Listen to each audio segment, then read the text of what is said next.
I'm gonna be a different person when this is done. I just know it. Hi friends, my name is Liza and welcome to my book club.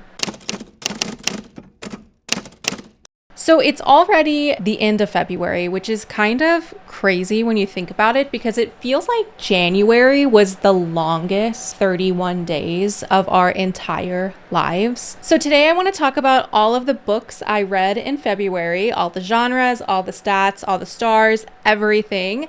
And I also want to talk about my March TBR. Without further ado, let's first talk about all the books I read in the month of February. So the first book I read in February was The Devil's Den by Penny Dee. The Devil's Den is a dark mafia romance book that features spicy romance, forced proximity, forced marriage, enemies to lovers, childhood best friend lovers. Like, it has everything. All of the tropes you can think of, The Devil's Den has it in some way. This book follows our female main character, Bella, who used to be a mafia princess back in Italy when she was younger. Her father was this big Don man in charge until Bella's dad cuts all ties with the mafia in Italy and moves them to New York, which is very upsetting to Bella because she is in love with the rival mafia son, Nico. When Bella's dad forces her to move to New York, she goes to Nico and she's like, Nico, when you turn 18, come find me, come to the United States, come find me, come rescue me, we can be together because we love each other so much. And he's like, yeah, girl, I got you. But when Nico and Bella turn 18, Nico is nowhere to be found. He doesn't come find her. And Bella assumes that he's never going to come find her. He has moved on. He is doing his thing in Italy, and that's that. She moves on with her life. She becomes a very successful art dealer and art collector in London who travels back to New York to visit her father every once in a while. She's not just sitting around waiting for Nico to show up, which is why she is very surprised when he does. He shows up, he comes to New York, and all of a sudden he's like the it guy. Rich, hot, handsome man in the newspaper. He's a socialite. Like, he's doing all the things. He's very rich. He's very handsome. He's very hot. Of course. Bella kind of assumes that he's just doing his own thing. Like, she's never going to talk to him. She's never going to see him. Nico, on the other hand, is playing chess when they are not even playing. They're not playing. They don't know that he's playing, but he is. Nico sets up this whole operation that kind of forces Bella and her father into a situation where the only resolution is for her to marry Nico. Bella is like, fuck no. Like, you left me here. You're part of this life. I don't want to do any of this. I don't want to give up my career, my successes, my home in London. Like, no, I'm not marrying you. Nico disagrees. Her father kind of forces and guilts her into marrying Nico willingly. He's basically like, Bella, I'm an old man. I need your help. Get rid of these debts for me. Otherwise, he's going to kill me. But you don't have to if you don't want to. Right. Romances ensue. It is a very spicy novel. I rated it 2.5 stars. There is not like anything wrong with this book. It just is not very good, if that makes sense. There's not a lot that happens in this book outside of all of the tropes that the author just tried to shove in there. It was dragging on, and then all of a sudden at the end it kind of like switches up a little bit, and then you're kind of like, what the heck? I didn't love it. I didn't think about it after I finished it, so I rated it 2.5 stars. The next book I read in February was Possess Me by Michelle Hurd. Possess Me is also a dark mafia romance. I was kind of all about the mafia romances in early February. I don't really know why I was suddenly super into mafia romances. Oh my gosh, I do. That's a lie. I do know. I recently started watching The Sopranos, and I guess that really like made me want to read smutty mafia romance books. I just realized that's probably why I read so much mafia romance, is because I've been watching the fucking Sopranos. Oh my gosh. I didn't know this when I picked it up, but it is part of a larger, like, interconnected series. It is a shorter spin-off of one of the side characters in the Corrupted Royals series. I did not know that when I picked it up. I should have realized, because it kind of was like throwing characters at me as if I already knew who they were, which I fully did not. I did not know who these people were. I do feel like you're able to read it independently and it kind of stands on its own.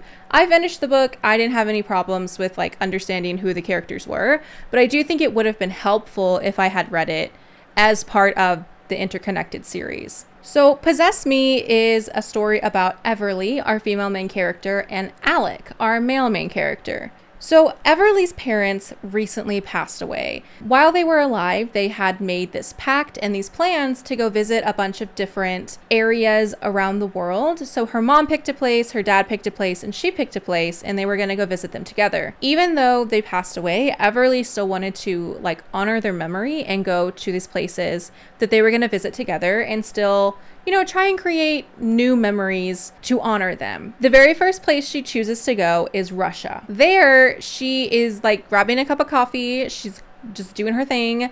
And she sees this line for a club. And she's like, well, I'm not really dressed to go to a club, but I'm going to go anyway, right? I'm going to go in. I'm just going to do something spontaneous and wild and have fun like a normal young woman would do. She's just going to go out, drink, dance. So she gets in line for this club, and the bouncer initially kind of turns her away. He's like, you are wearing sweatpants and a stained shirt. You can't come into our club. Nope. Next. And so she starts to turn away until a very beautiful young woman inside the club sees her and tells the bouncer to let her in anyway. So Everly goes into the club. Her and Everly start dancing. They start drinking. And then the girl turns to Everly and she says, hey, I really want to get out of here, but these security guys are going to follow me if I leave. So I would really appreciate it if you could switch clothes with me and pretend to be me for just 15 minutes so that I can escape out the back in your regular schmegular clothes. Everly, for some reason, decides that this is okay. Like, this is not a weird request. When she switches clothes, the girl immediately just bounces out and leaves Everly there, and Everly decides to leave. All of a sudden, a car comes up and two guys roll out and scoop her up and they kidnap her. And once she's in the car, they're like, you are the Mafia princess of like a rival Mafia family. And Everly is like, what the heck are you talking about? I'm American. I don't even speak Russian. I don't understand what you're saying. Just some random girl asked me to switch clothes with her, so I did. The two men that kidnap Everly turn out to be Alec and his older brother. Right as Alec and his brother are about to return Everly, they get into a car accident. Once they wake up from this car accident, from being knocked out, they realize that they are in a cell in a very dark, damp, cold room. Alec and Everly have been kidnapped, and the people that have kidnapped them are determined to play some very sick, twisted games with Alec, Everly, and Alec's brother. So the story really spends a lot of time with them held captive. Alec thinks that Everly died after they escaped. Years go by, and Alec still thinks that Everly has died until he moves to Los Angeles for a work assignment, and he starts seeing the ghost of Everly everywhere. Around the corner, at a coffee shop, in front of a bookstore. The ghost of Everly is haunting him. He thinks that he's like going crazy. He's like, I need to be committed. I need somebody to help me because I'm not well. But it turns out that Everly never died at all, and she has been keeping a secret. I rated Possess Me by Michelle Hurd 3 out of 5 stars. I thought it was okay. Like, I didn't really think a lot was happening. Once they were reconciled, there wasn't really anything that happened past that point. Like, it was just them mending their bond, and then that's really it. There wasn't really anything to like write home about. There wasn't anything life-changing or super unique about this book. It is very dark in the beginning. I didn't love it. I didn't hate it, but it still wasn't great to me. I think it was okay. So I rated it 3 out of 4 stars. The next book that I finished in the month of February was The Guardian by Emmy Chandler. The Guardian is a dystopian romance. So it is a spicy romance set in like this futuristic world. It's kind of like sci-fi-ish because it is like on another planet, but it's very dystopian. So the human race has kind of populated different planets after Earth's resources kind of.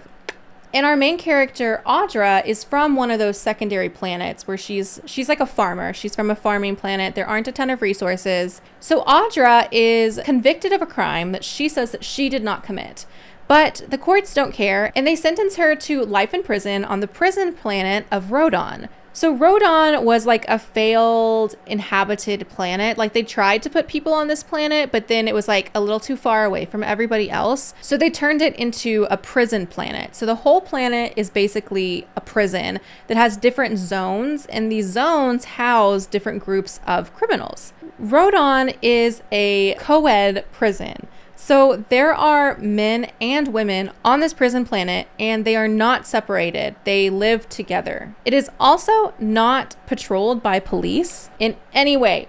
There is no security, but they put the men and the women together. As you can probably imagine, that's not a great setup. That's not great. So when Audra and a bunch of other women are kind of carted and taken to Rodon, it becomes abundantly clear very, very quickly that the women have a certain agreement with the men. If the existing women on the planet of Rodon hand over a group of women to the men to basically use as they please, the men have agreed to not invade the rest of the women. So the women are basically sacrificing like 6 of them for the greater good of the many. And so Audra is one of the women that is selected to be sacrificed to the men. When she gets there, she's given a choice. She can either choose the man that she wants to spend the next 30 days with, or they can choose for her. She very quickly realizes that she needs to hold on to every single piece of autonomy that she can, and she needs to make a decision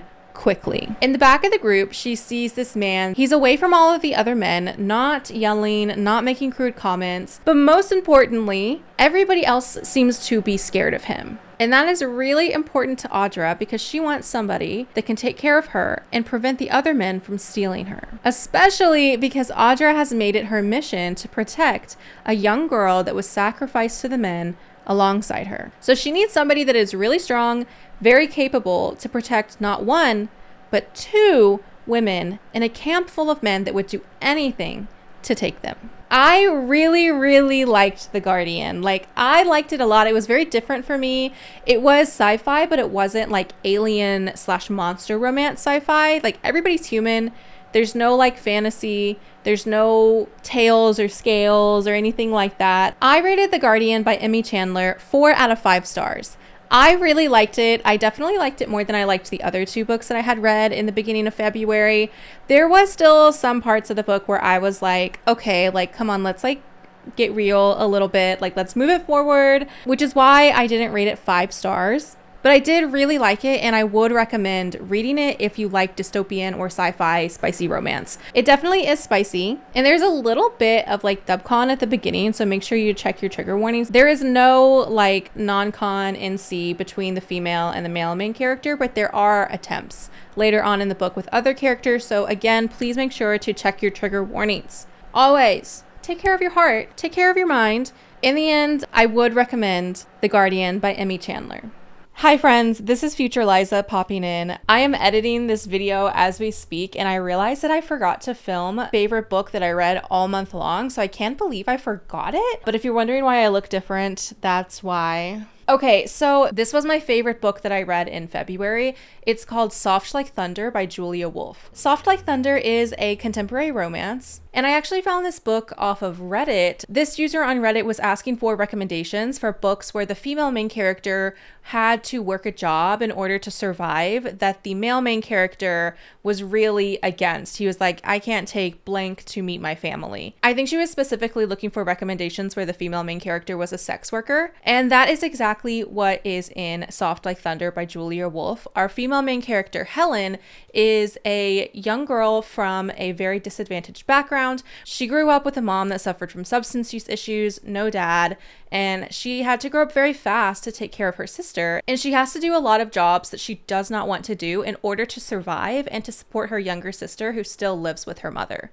So Helen meets our male main character, Theo, when she is working in a skate shop, and him and two of his friends come into the shop to kind of harass her because Helen, while she works at the skate shop, is also a plug. Kind of a little bit of like a little dealer, you know? She doesn't want to do this. She doesn't want to work with them, but I think we can all understand that people have to do things to survive. And I really, really, really resonate with that. And that is why I think I liked Soft Like Thunder so much. After Theo and his friends leave the skate shop, an older woman approaches Helen and gives her an offer. And we learn later on in the book that the offer was to kind of take care of her and help her in her last few days on this earth. And because of this opportunity, it left her with a significant amount of money. But in order to access that money, she has to go to Savage U, which is the college that the book is set in.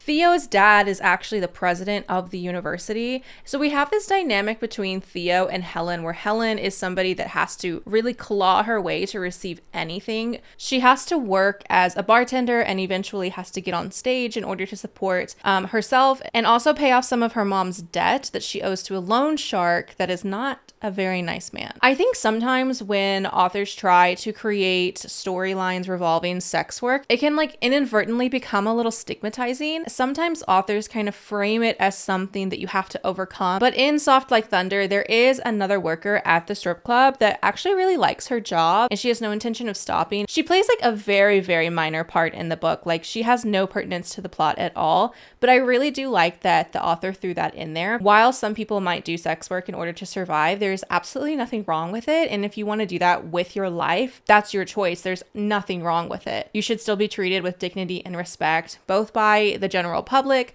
but especially by the partner that you choose to be with. I ended up rating Soft Like Thunder 4.5 stars. I took off half a star because, you know, honestly, I don't really know. I'm thinking back on it and I'm like, I really liked that book. I don't know why I rated it 4.5 stars instead of 5, but I did. I'm usually not one for contemporary romances that are set in colleges or like it's at college age. I don't know if it's because I've kind of like left that era of my life. If you pick up any of these books today, let it be that one. Okay, back to the regular scheduled programming. The last book I read in the month of February is Burn For Me by Ilona Andrews. I do think this was actually the first book in February that I read, but it's last on my list today. Burn For Me is an urban fantasy romance, so it is fantasy romance that's set in the modern day. So there's like cars, technology, TV, cell phones, things like that. Back in the early 1800s, scientists discovered this like serum that you could inject into people and it would give them like magical powers. It's giving very X-Men. And everybody would kind of manifest like different sorts of powers. There are like pyrotechnics, there are telekinetics, there are people that can control lightning and sound, and everybody kind of has their own unique little thing, right? Our female main character, Nevada, lives in Houston, Texas in like the early, what I'm assuming are like the early 2010s. They do have social media, so like maybe it's closer to like the 2015, 2020s. But it follows Nevada, who is a private investigator, and her magical power is that she can tell if somebody is lying to her. She has like a little like spidey sense that can tell her if the person that is in front of her is like lying, is not telling her the truth, which makes her job as a private investigator very easy. Nevada's father is the one that originally started this private investigator firm, and he passed it along to Nevada to take care of and to continue after he passed away. Unfortunately, in order to pay for his medical bills, Nevada had to sell the company to like this larger like corporation that kind of consumed them, and now they work for this corporation. It was all going totally fine until this larger corporation calls up Nevada and they're like, hey, we have a job for you. I think you're the only one that can do it, so come into the office. And when she does, she realizes that no, they're not picking her to do it because she's the only one that can do it. They're picking her because they think that her and her family's private investigator firm is dispensable, because they think that Nevada is definitely going to fail. They're sending her after this extremely powerful, very souped up pyrotechnic who could literally burn Nevada to the ground just thinking about her. Adam is a pyrotechnic with a bad attitude. He's a really spoiled, like bratty guy. He's like one of those rich kids that thinks that they're like really discriminated against and like glorify the struggle. You know what I mean? But like they actually have everything handed to them and they're kind of annoying. Yeah, that guy. That's Adam. And he has been very busy trying to burn down the city of Houston, Texas. And Nevada realizes very quickly that she needs some extra juice. Like she needs some extra power to help her get Adam under control because he is overpowering her left and right. This is where our male main character, Mad Rogan, comes into play. Mad is one of the most powerful telekinetics in the entire world. Or he is the most powerful telekinetic in the world. And so he has a dog in this fight because Adam, the bratty little guy that he is using a teenager to help him succeed in his crimes. And that teenager is Mad Rogan's nephew. And so Mad and Nevada team up because they are both after Adam. And they have to work together in order to stop Adam before he burns the city of Houston to the ground. I really liked Burn For Me. I didn't expect to like it because I usually don't like urban fantasies. There's something about the tone of urban fantasies that is kind of cringy to me. Like, I feel like they try way too hard to be funny or quirky. The mentions of social media usually also kind of throw me off. Like, I don't know. I'm just usually not a huge fan of urban fantasy, but I really liked Burn For Me. I thought it was fun. I do think that the main characters were a little like sometimes, but if there's one thing that I do love, it is an unapologetically horny female main character. And that is Nevada Baylor. Like, Nevada is super horny and she's not afraid of it, and I love that. I also think that the magic system in this is very interesting. Like, everybody kind of has their own thing. It's genetic, it's heritable. It has like kind of a little bit of political intrigue too, because there's like classist systems based on the magical powers that you have. I ended up liking it so much that I actually went out and bought a physical copy of the entire series. I think it's like right there. Anyway, I bought the whole series because I liked it a lot. I ended up rating Burn For Me by Ilona Andrews 4 out of 5 stars. Now I want to talk about the books that I started but didn't finish. These are my DNFs for the month of February. First is On Wings of Blood by Briar Bolin. This book is literally Harry Potter fan fiction. Like, this is dramione fan fiction, and I love dramione fan fiction. Like, I've been reading fan fiction back when it was like spicy was called Lemons. This book is literally Draco Malfoy and Hermione Granger fan fiction. If Draco Malfoy was a vampire, that would literally be On Wings of Blood, because that's really it. That's all I can say. Like, if you have read Harry Potter fan fiction, you've read this book. And I didn't think it was very good fan fiction. So I DNF'd it because I was like not really vibing with the plot. I wasn't vibing with the characters. It was just too much like Harry Potter and I just couldn't finish it. So I DNF'd it. My next DNF in the month of February was Nectar of the Wicked by Ella Fields. This one for me, it was definitely the writing style. I just don't think it's for me because I've tried to read an Ella Fields book in the past and I also DNF'd that one. So I just don't think that Ella Fields is for me personally, but I know that a lot of people really liked this one. My last DNF for the month of February was The Coven of Ruin by T.K. Tucker. So I found this book on TikTok. It was like an advertisement by the author, and I ended up setting this one aside. I included it in my DNF statistics, but I think I will definitely go back to this one. I really liked the premise. It is a Greek god-inspired fantasy romance. So our female main character is a witch. Our male main character is the god of war, Ares. And she ends up being thrown into a coliseum to fight to the death in front of the god Zeus. Ares is in attendance and he sees her and she's like literally going into shock from all of the gore around her. And he jumps into the Colosseum and saves her. Then the book kind of switches from that kind of like dark action to more of like a political intrigue, kind of like courting, very like Regency inspired book, which I think that shift was part of the reason that I ended up putting the book down, because I don't really like Regencies. the trials and the attorneys and things like that. That's really not for me, which is probably one of the biggest reasons I put this book down. I might end up picking this one back up when I have some free time. I started one book on the last day of February, and I'm still currently reading it, and that is Jade City by Fonda Lee. This is an epic fantasy. It's won so many awards. Like, it's voted the best fantasy universe of like 2022 or something like that. Like, it is hardcore. I just started it a couple of days ago, and it's a big book, so I'm still making my way through it. I will likely be including this in my March wrap up as well, but I wanted to include it here because I did start it in February. I will make a video on my final thoughts, but I'm really liking it so far. Like, I've heard nothing but good things about this book. I'm so excited. So I'm going to put my statistics up on the screen. I am an academic girly. I love spreadsheets. I love data visualization.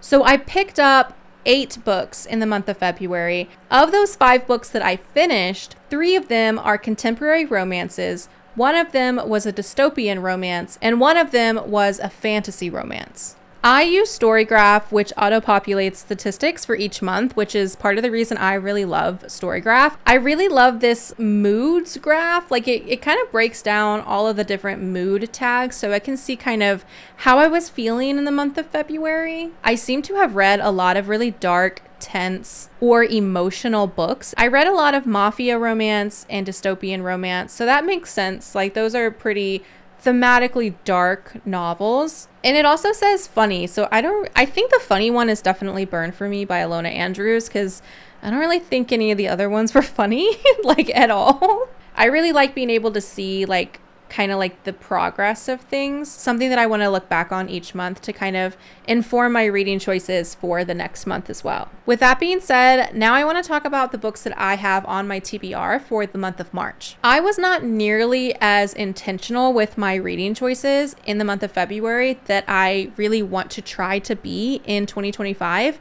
Keeping that in mind, I have a few goals for the month of March. My first goal is to only read books that are written by BIPOC or queer authors. February was Black History Month, and as you can probably tell, I did not read a single book by a Black author, which I am honestly very upset about myself for. It's literally so easy to read books by diverse authors that tell diverse stories. And so for the month of March, that's what I'm going to do. Next, I really want to read only physical books. This might seem kind of strange. I predominantly read ebooks on my Kindle. I'm trying to kind of decenter Amazon from my life for various reasons. That means putting down my Kindle and kind of trying to phase it out. I don't want to get rid of it and replace it because it works perfectly fine. And I think replacing it while it still works is kind of wasteful. So I'm still going to use it until I no longer can, until it doesn't work anymore. So for the month of March, I'm going to try and only read physical books. My last goal for the month of March is to stop reading so much smutty romance. I know, that's a rough one. For me too, okay? But I kind of have found myself falling into this cycle of only picking up smutty books. And I do feel like I'm missing a lot of really intricate world building, very unique, diverse worlds and characters and stories by only picking up books that have smut in them. A romantic subplot, totally fine. I gotta get a little romance somehow. Also, I kind of feel like a lot of fantasy romance is starting to sound exactly the same. Like, if you've read one fantasy romance, then you have probably read all the other ones that are coming out and getting popular right now. They follow the same formula. I'm kind of tired of it. I'm tired of reading about the unknown princess that suddenly has a lot of powers and saves the world with a shadow daddy by her side. I want something a little different. I want a little bit more flavor in my life. So my TBR for March so far includes, let me go grab them.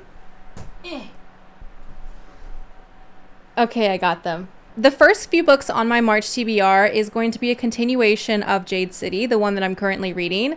So I really want to finish Jade City, and then I want to read the next 2 books. So I want to finish this entire series by the end of March. I also would really like to read The Phoenix King by Aparna Verma. This has been on my TBR for a really, really long time. I don't know why I haven't picked it up, but I want to read this one. I do think that this has romance in it, but I think it's more romantic fantasy than it is fantasy romance. And I do think that this was a debut novel. This was like Aparna Verma's very first book, which is kind of insane. Like, how cool is that? So I want to read this one too. Next, I really want to read The Children of Blood and Bone. This is being turned into a movie that has an absolutely stacked cast. And so I want to read it before we watch. Well, I mean, they're still filming it, so it's going to take a while for the movie to come out. But I really want to read this. I have seen nothing but amazing reviews for it online. Anytime somebody mentions it, they have nothing but good things to say. So I'm going to get a physical copy before I read it. Next on my March TBR is A Darker Shade of Magic by V.E. Schwab. This book was recommended to me by a dear friend who I really value her opinion in books. So I'm going to give it a go and I will keep you guys updated. And the last book on my March TBR is The Pairing by Casey McQuiston. So this is going to be my sweet treat. You know when you're on a diet and you say that you're going to cut out sweets, but then it's like 11:30 and you're like, I really want a sweet treat. This is going to be my sweet treat because as far as I know, it's literally smut. It is an MM romance about two childhood best friends that became lovers but then broke up. But they had already made this like plan to go on a tour of Europe together. After they break up, they both decide that they're still going to go on this trip. And they end up kind of being forced to go on vacation with one another because they both end up going on that trip anyway. I'm very excited for this. It looks very fun. It looks very cutesy. This one is my sweet treat at the end of March once I finish all of the other books on my TBR. I have to finish everything before I read this one because this one kind of breaks one of these rules that I had about no smut. So it's going to be my treat. That is all for today. Those were the books that I read in February and the books that I plan to read in March. If you guys liked these books or if you didn't, please let me know in the comments below. If you've read any of the books that are in my March TBR, please let me know what you thought. I am so excited to continue reading the Greenbone saga. I think that this series is going to change my life. I'm going to be a different person when this is done. I just know it. But that is all for today. Thank you for joining me. Don't forget to like and subscribe. But until next time, my name is Liza. Be good, be safe. Bye.